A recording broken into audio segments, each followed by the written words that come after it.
with a 40% chance of showers and thunderstorms.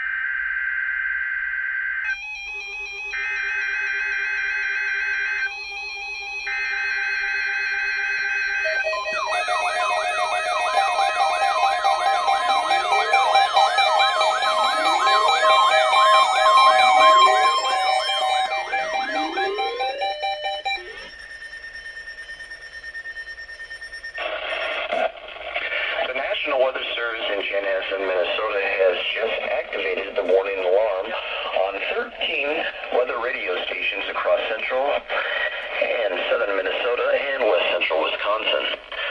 During dangerous weather situations, the specially built radios are automatically activated to warn for the hazard.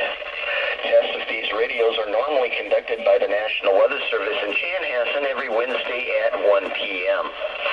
If severe weather threatens the area near the normal test time, the test will be postponed until the good next weather day.